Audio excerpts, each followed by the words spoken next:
Dobar dan želim svima. Drago mi je što se ponovo vidimo na mom YouTube kanalu. Drago mi je što ste se već potpisali, a bit će mi još draže ako budu novi ljudi se potpisali na moj kanal. Ako vam se sviđa, šerujte, stavite lajkove, pišite mi u komentarima. Sad mi smo u sezoni božićnih i novogodišnjih praznika i ne bi bilo na odmet da imamo recept za brzu zakusku. Zato danas vama ću da predstavim jako interesantan recept koji se jako brzo sprema, a to su maslinke u testu koje smo stvorili od kačkavalja.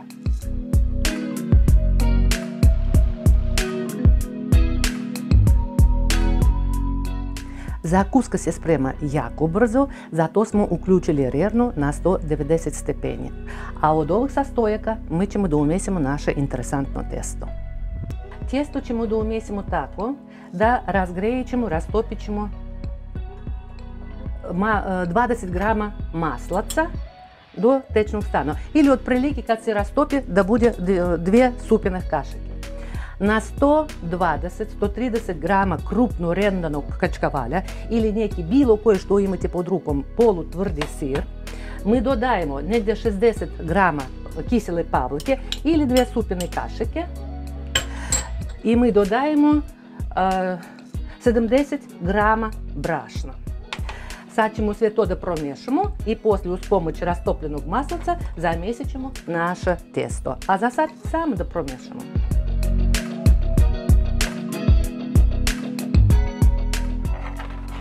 Maslac se rastopio i mi njega šaljemo u naše tijesto. Testo mora da ispadne dosta čvrsto, dosta kruto. Sad samo da promiješamo prvo sa kašikom, a poslije da promiješamo i rukama.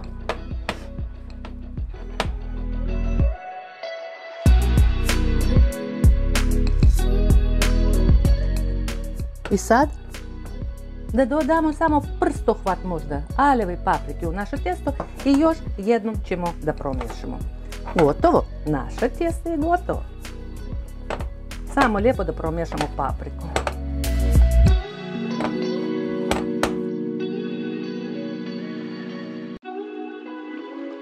Naše testo je gotovo i sad iz ove kuglice mi ćemo da napravimo malo tanju kobasicu.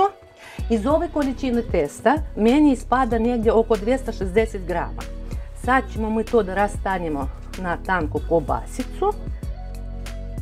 Vidite, ne lijepe se ni za ruke, ni za radnu površinu, ništa. Rastanit ćemo na kobasicu i posjećat ćemo tu kobasicu našu od testa na kružiće. Ovako. Svaki komadić testa ne mora da previsi 20 grama. Negdje 17-18 grama sasvim će biti lijepo. Unutra stavljamo maslinku. Zatvaramo našu kuglicu i napravimo kuglicu. To će biti naša zakuska kad se ispeče. I tako ćemo da napravimo sa svim ostalim testom, pa vidjet ćemo koliko će nam biti komadića. U suštini 17 do 20 maslinke trebali bi da uđu u ovakve kuglice. Sve ću testo da iskoristim da napravim ovakve kuglice i poslije ću da stavim da pečem na 20 minuta na 190 stepeni. Vidite kako lijepo smo uknapili. Molim vas lijepo, ako bude bila neka rupica, vi obavezno to zatvorite, inače će kuglica da se otvori. Uknapili smo taman 260 grama testa na 17 maslinke. To ćemo sad posljednju da stavljamo na pleh i da dekorišemo sa malko susama. I da stavljamo da se peče.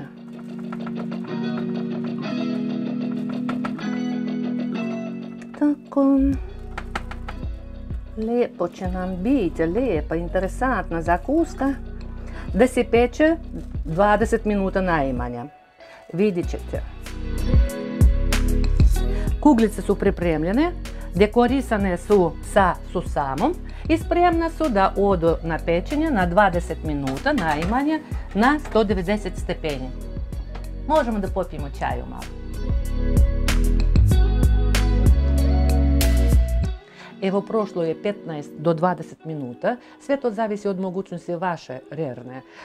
Ali vidim da su promijenili naše zakuske sa maslinkama unutra. Gasimo rernu i vadimo naš pleh da stavimo našu zakusku da se prohladi. I molim vas lijepo, stvarno sad čekajte da se prohladi. Prvo, da se ne opečete. Drugo, da se ukuse stišaju i da se sjedine. A poslije ćemo da uživamo.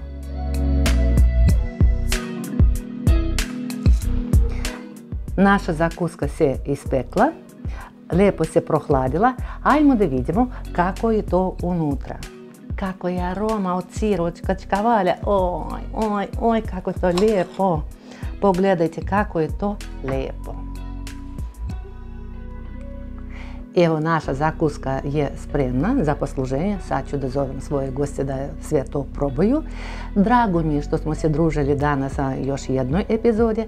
Drago mi je što sam vam pokazala još jedan interesantni recept. Zakuska koja se brzo sprema, interesantnog izgleda i još je lepšeg ukusa. Ako vama se sviđa, stavite mi lajkove, šerujte sa svojim prijateljima, potpisujte se na moj kanal, pišite mi u komentarima. Još jednom svi praznici, nek vam budu srećni, sve najbolje želje od mene.